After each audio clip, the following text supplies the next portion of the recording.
Një shpërthim u shënua në orët e para të mëngjesit të së dielës në këtë dyqan të një prej kompanive që ofron shërbime interneti nën siglën e MCN-s, në pronësi të biznesmenit Endri Meksi.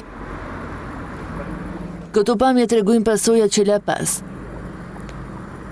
Dëmet materiale janë të konsiderueshme dhe nuk kanë prekur vetëm ambientin që besohet se ishte objektiv.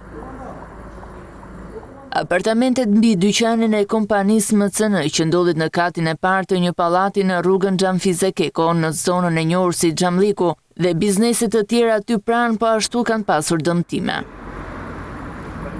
Banorët treguan jashtë kamerave se shpërthimi ishte i fortë dhe shkaktoi situatë paniku dhe pasigurie. Fatmirësisht nuk pati persona të lënduar mes rezidentëve apo kalimtarëve të rastësishëm në rrugë, të cilët mund të ishin rrezikuar nga shpërthimi eksplozivit, pasi dyqani është shumë pranë trotuarit për këmbësorët. Ngjarja vjen vetëm pak kohë pasi biznesmeni Endri Meksi deklaroi publikisht se ishte kërcënuar me jetë. Ngjarje për të cilën deri më tani nuk ka informacion për ecurinë e hetimit. Dyshimet janë se shpërthimi është përdorur për të përcjellë mesazh kërcënues, por nuk përjashtohen as pista të tjera. Ekspertët e policisë së Tiranës kryen veprime hetimore në vendngjarje për të rënë në gjurmët e autorëve dhe zbardhjen e motiveve të sulmit me eksploziv.